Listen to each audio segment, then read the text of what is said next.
लेकिन बीजेपी जो है अपनी गंदी राजनीति से ना कभी बाज आई है और ना कभी बाज आएगी।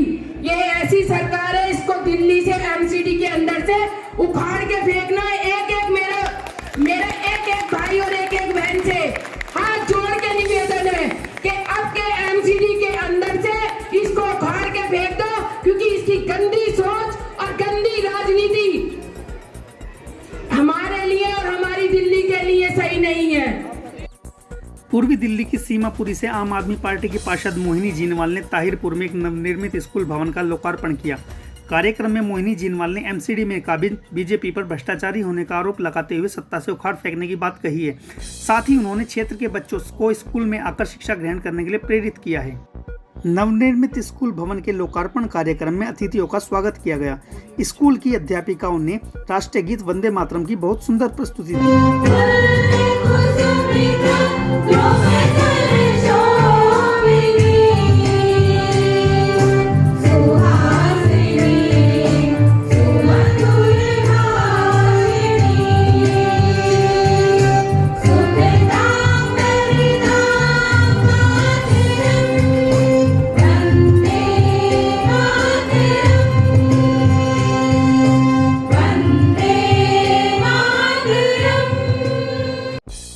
सीमापुरी पार्षद मोहिनी जिनवाल ने कहा कि दिल्ली सरकार बच्चों की शिक्षा और दिल्ली वासियों के स्वास्थ्य के लिए लगातार कार्य करा रही है। दिल्ली सरकार की मुफ्त बिजली पानी का लाभ विशेष रूप से गरीब लोगों को ही मिल रहा है। एमसीडी में 15 साल से कब्जा किए बैठी बीजेपी आम जनता की कमाई को लूटने का काम करती है।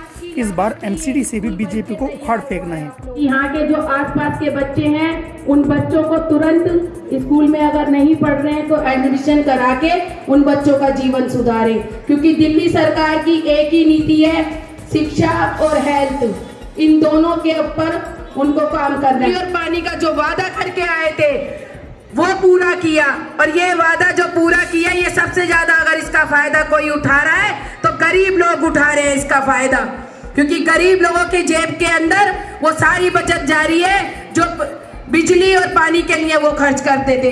मैं कहता हूँ ऐसे मुख्यमंत्री का हमें स्वागत करना चाहिए, सम्मान करना चाहिए, लेकिन बीजेपी जो है अपनी गंदी राजनीति से ना कभी बाज आई है और ना कभी बाज आएगी। ये ऐसी सरकार है, इसको दिल्ली से एमसीडी के अंदर से उखाड़ के फेंकना है। मेरा एक भाई और एक बहन से हाथ जोड़ के निवेदन है कि अब के एमसीडी के अंदर से इसको उखाड़ के फेंक दो, क्योंकि इसकी गंदी सोच और गंदी राजनीति हमारे लिए और हमारी दिल्ली के लिए सही नहीं है। ये दिल्ली वालों को बर्बाद करते हैं। 15 साल से हम बैठे हुए हैं, ये 15 साल से राजनीति एमसीडी के अंदर बीजेपी की सरकार है, और 15 साल से केवल लूट बाजारी के इन्होंने कुछ नहीं किया है। ये ऐसे ही गंदे काम करती है जैसे बाहर एनजीओ को बिठा के भड़का के बिठाती हैं। किसी को काले झंडे दिखवाएंगी, किसी को इसी तरह की बदतमीजियां करवाएंगी। मेरा आप सभी से निवेदन है, हमें बाबा साहब भीमराव अंबेडकर जी ने एक राइट दिया था, वोट डालने का अधिकार। अपने वोट के माध्यम से इन लोगों को उखाड़ के फेंकेंगे हम। एक व्यक्ति से, मेरे वार्ड के एक व्यक्ति से हाथ जोड़ के मेरा निवेदन है कि इस बार एमसीडी के अंदर आम आदमी पार्टी को वोट दीजिए और बीजेपी की सरकारों को उखाड़ के फेंको, जिस तरह आपने दिल्ली सरकार में उखाड़ के फेंका है इनको। इन्हीं शब्दों के साथ मैं पूरे वार्ड का, अपने पूरे जितने भी मेरे साथी हैं, चाहे अजय झा जी है, जीतुल्ला जी है, फारूक भाई है। इस अवसर पर ज्ञानचंद जिनवाल ने कहा कि निगम पार्षद मोहिनी जिनवाल के नेतृत्व में सड़कों व पार्कों के निर्माण व सौंदर्यीकरण का काफी काम कराया जा चुका है।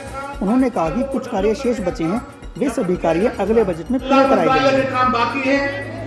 कल हम लोग अकेलानंद महाराज जी से, मौलाना अबू बकर जी से और आरडब्ल्यू के प्रधान जी गिरधारी लाल जी से मिले थे। उनके लिए उनके गलियों बनाने का काम, सड़कें बनाने का काम जो बैलेंस रह गया है उसे पूरा कराने का जिम्मा इस नेक्स्ट बजट में किया जाएगा। सीवर एक बहुत बड़ी समस्या थी, लेकिन सीवर का काम मोहिनी जी ने करा दिया है। इस प्रकार का व्यवहार इस लेप्रोसी कॉम्प्लेक्स के बच्चों के साथ आपने जो किया है, ये मैं समझता हूँ कि आपको ये उचित नहीं है और इस प्रकार का व्यवहार आपको करना भी नहीं चाहिए था। अगर आपकी कोई डिमांड थी, अगर आपकी कोई मांग थी तो उनके घर पर जाते, उनके कोठी पे जाते, वहां जाकर के अगर इस प्रकार का हो हल्ला करते तब तो हमें समझ में आता। लेकिन इस कॉम्प्लेक्स के अंदर में जो लेप्रोसी, जो कुष्ठ रोग से पीड़ित सदस्यों के कॉम्प्लेक्स के अंदर में बिल्डिंग को तैयार किया गया, इस बिल्डिंग को उद्घाटन के लिए उनको आपने रोक दिया, ये हमारे समझ से बहुत परे हैं, ये बहुत दुखद घटना है। नवनिर्मित भवन का लोकार्पण स्थानीय पार्षद मोहिनी जिनवाल, RWA अध्यक्ष गिरधारी लाल, पंडित अखिलानंद महाराज व मौलाना अबू बकर ने संयुक्त रूप से किया। इससे पूर्व दिल्ली के उप मुख्यमंत्री मनीष सिसोदिया ने दिलशाद कॉलोनी में पार्किंग के नवीनीकरण का शिलान्यास किया। उनके साथ दिल्ली के समाज कल्याण मंत्री राजेंद्र पाल गौतम भी मौजूद रहे।